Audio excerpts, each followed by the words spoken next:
I haven't been putting a lot of videos on the page lately.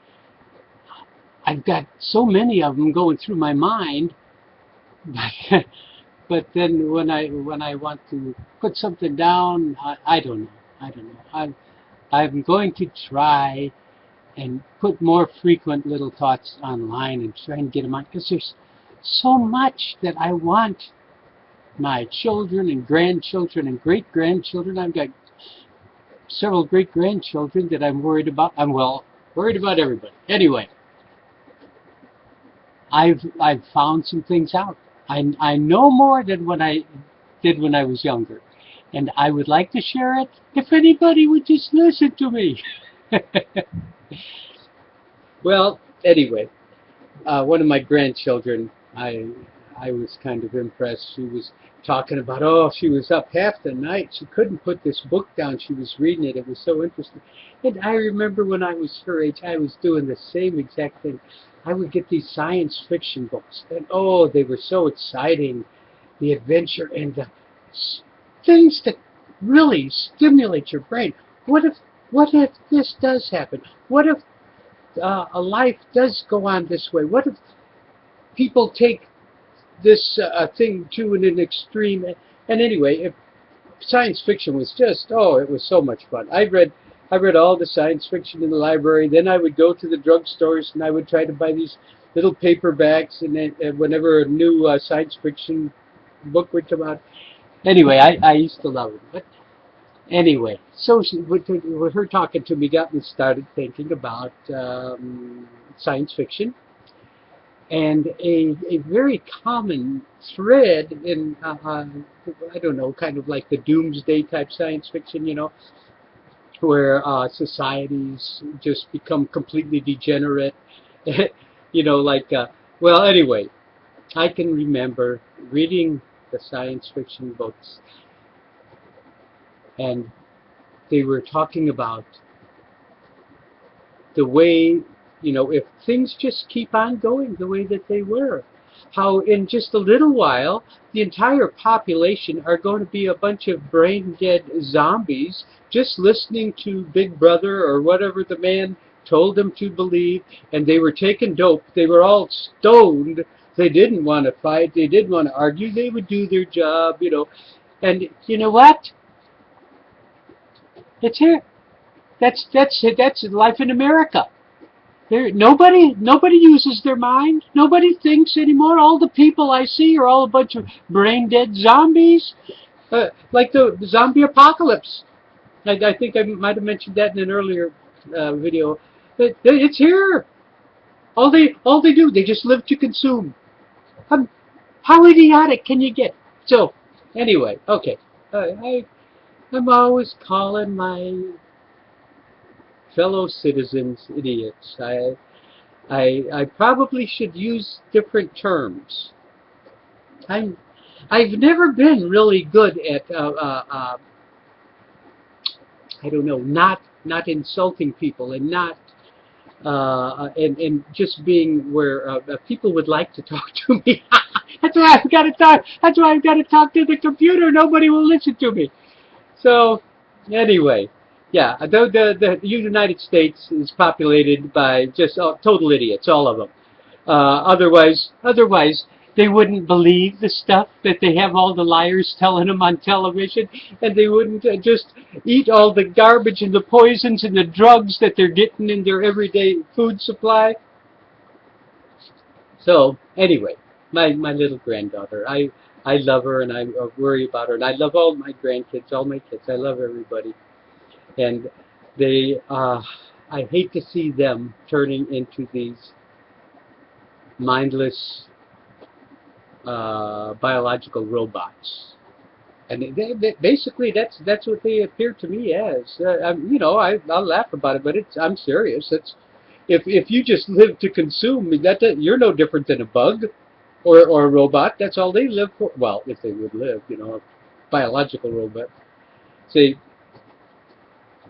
so anyway, I think I talked about the things that make us different from the bugs and the robots. and that is the free will that God has given us. But free will is connected with something, the higher reasoning part of your brain. If you don't use the higher, if you don't rationalize, if you don't look for information, put them together and weigh them and look for truth, you're a bug. Look, the whole country is just crawling with bugs.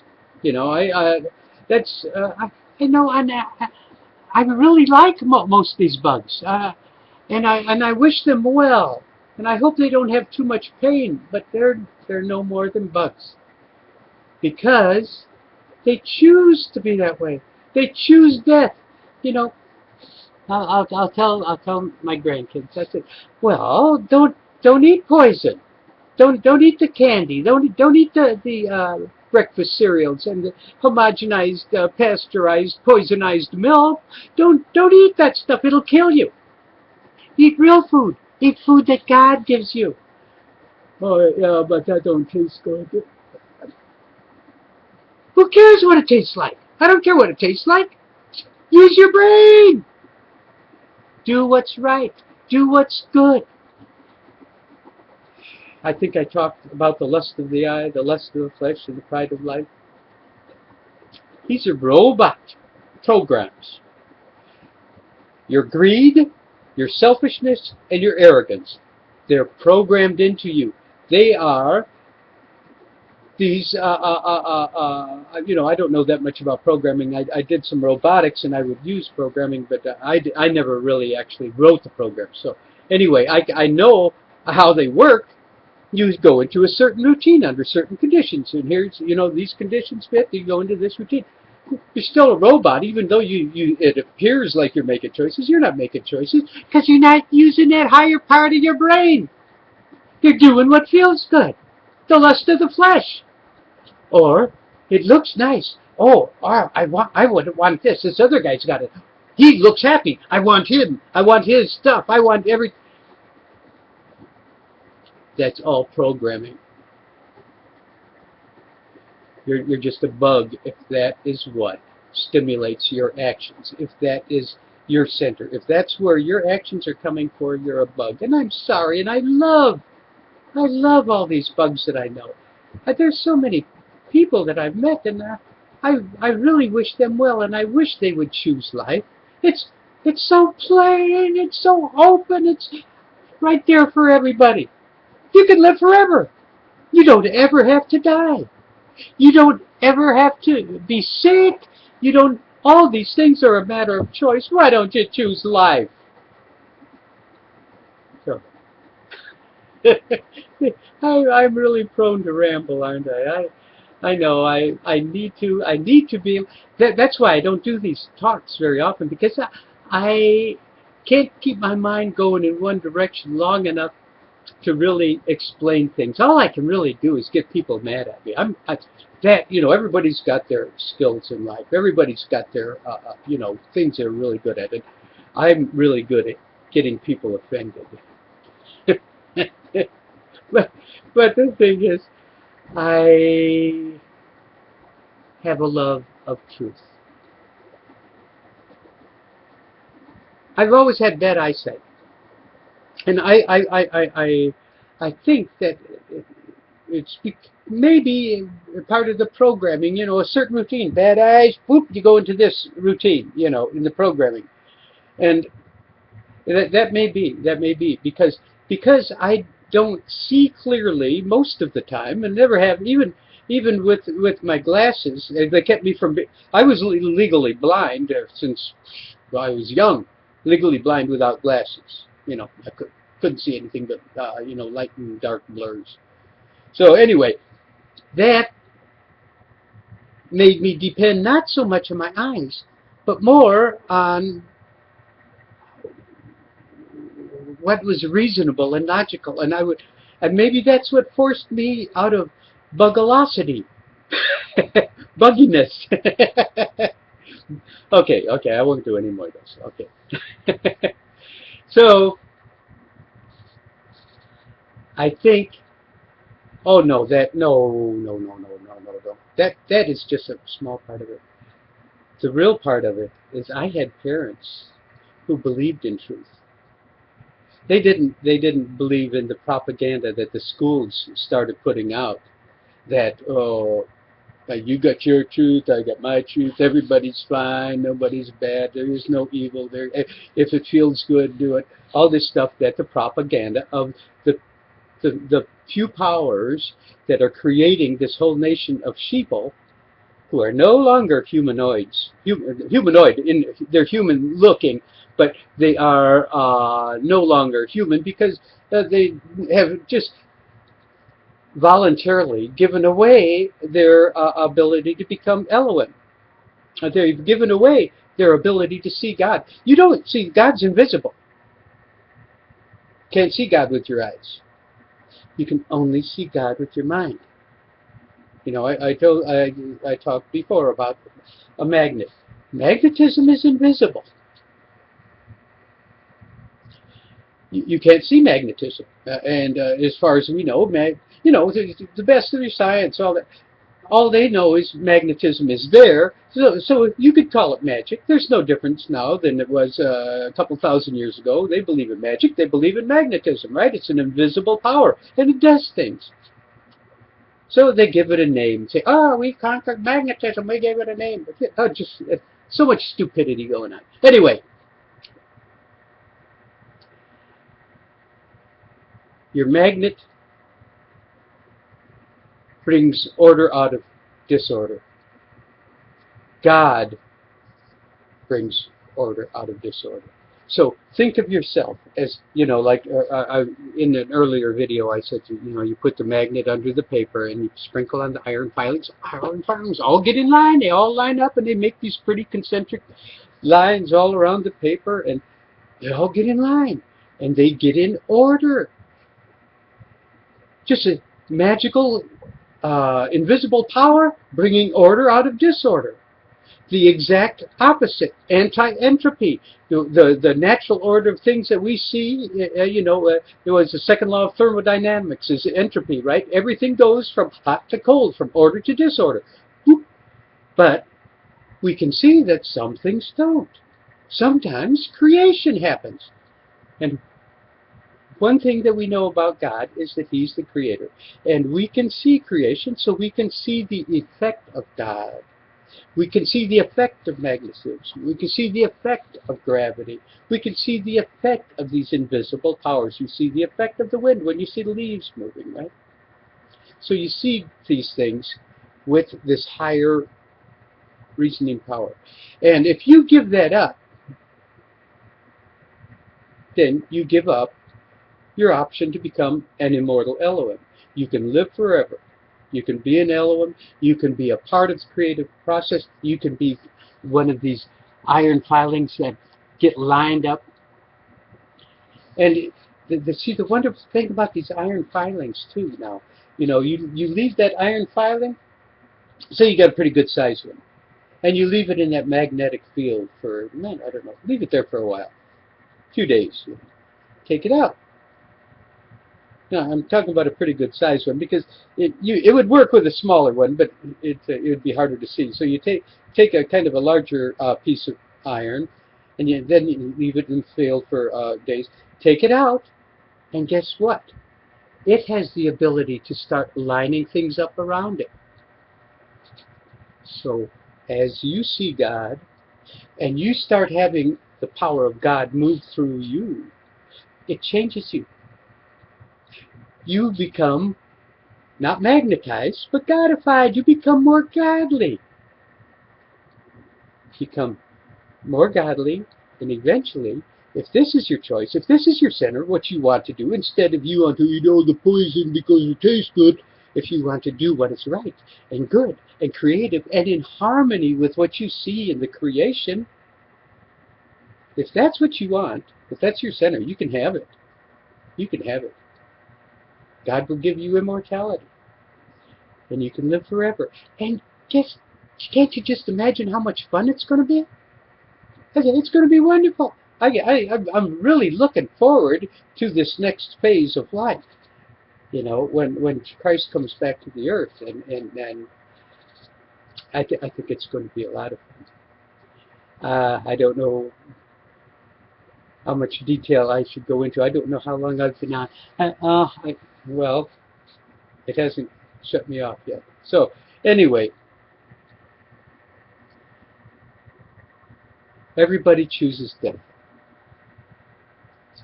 Constantly. Every time you watch garbage on TV, you're choosing death. Every time you eat poison food, you're choosing death. Every time you go along with the crowd is always wrong. 100%, always. The crowd is always wrong. If you're going with the crowd, you are 100% wrong, because the crowd are bugs, sheeple, whatever you want to call them. They are not Elohim. They are not. They are not in a line with God. They're not aligned with God. They're not in alignment with God. They don't have the power of God flowing through them. Every time. Stay away from them. Develop yourself. So, okay, say by some just wonderful gift of God, one of the people that I love should see this video and decide, I think maybe I'll choose life. Okay. So how are you going to go about this? How are you going to go about choosing life? First of all, you want to start seeing God. God is a God of truth. When you see things that are constant, they're godly. I see a lot of things as godly. Because I see God as the creator. Not only the creator, but also the sustainer, in whom we live and move and have our being. He creates, he holds together, he directs, but not just God himself. See, whenever you in the Bible, it talks about the Elohim. Always talk about the Elohim. It's always saying it's translated God all the time. But the original Hebrew word was a plural word. Powerful ones. That's what the Elohim means. The powerful ones, and the power that it's talking about is the power of God moving through these. So if you don't believe in aliens, you do not believe in the Bible. I'm not saying anything about Christianity. Christianity, the word, whatever it is, it's totally paganized. It's just the traditions of man given a Christian name. It has nothing to do with the truth of the Bible. Okay, I know I'm extra insulting. I shouldn't be so insulting. But the thing is, I don't know how. Just going off on all these different tangents. And what I wanted to talk about was mindless robots, no choice. Okay, I think I've got those out pretty good. I want whoever watches this, I want you to make a choice to use your mind and reason things out, and don't just do something because it looks good, feels good, tastes good.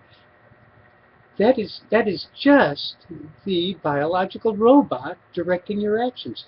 Anytime somebody makes you do something, that's just a robotic response to your environment. I want you to become an initiator. I want you to become like the Elohim. When the Elohim created mankind, they said, let us make man in our image, in our likeness. We were made similar to these Elohim. We can also have the power of God flow through us. So, I suggest the things to do. There's so many things to do. If you're old enough, whoever sees this, if you're old enough, make sure you read out of the Bible every day. Every single day. Don't miss it. Don't miss a day. Because the Bible is the only book in the world that was written through Elohim expressing godliness through their writings. All the other books, I don't care, Plato or Josephus, or it doesn't matter. They are all concerned more with themselves. The lust of the eye, the lust of the flesh, greed, arrogance, and selfishness. Those three things are what motivate mankind. So there's only one book that isn't written with those motivations, and that is the Bible. Now, nobody is going to sit down and read the Bible and just understand what it means. You look at the basic things, and then you keep delving deeper and deeper. That's why when I started here, I wanted to start at the very beginning of Genesis, where it taught us that God is the Creator. It's a good thing to know. Now, as we go through, we see how God is creating things as we go through the Bible. That's why you need to read that book.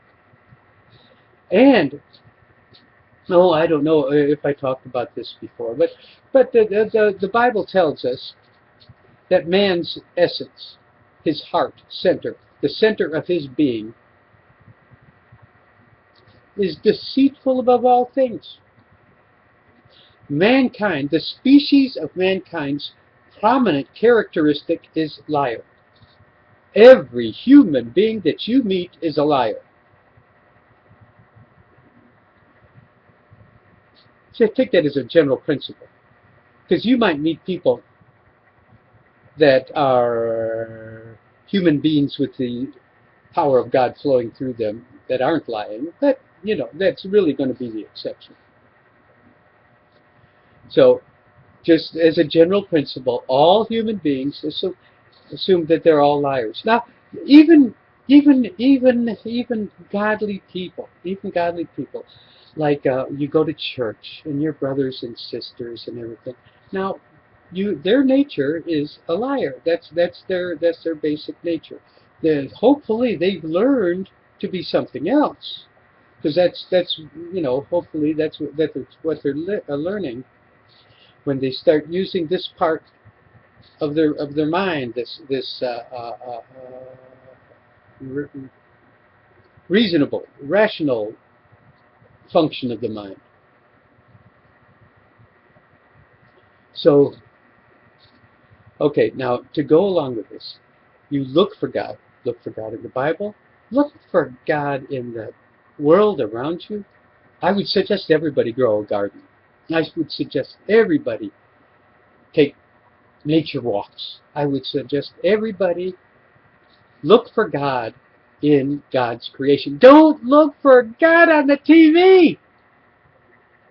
Don't look for God in the things that are filled with the lust of the flesh and the pride of life. Don't look for God there. Look for God where man hasn't corrupted everything.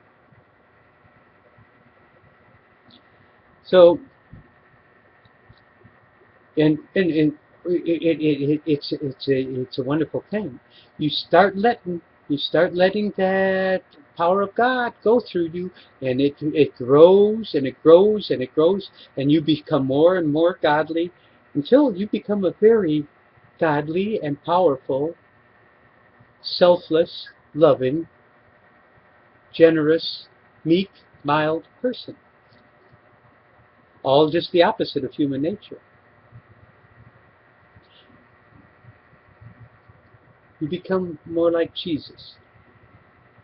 I think I better start cutting this down. I don't know how long to make these things. It's probably getting long. I will try to do more of these and more often.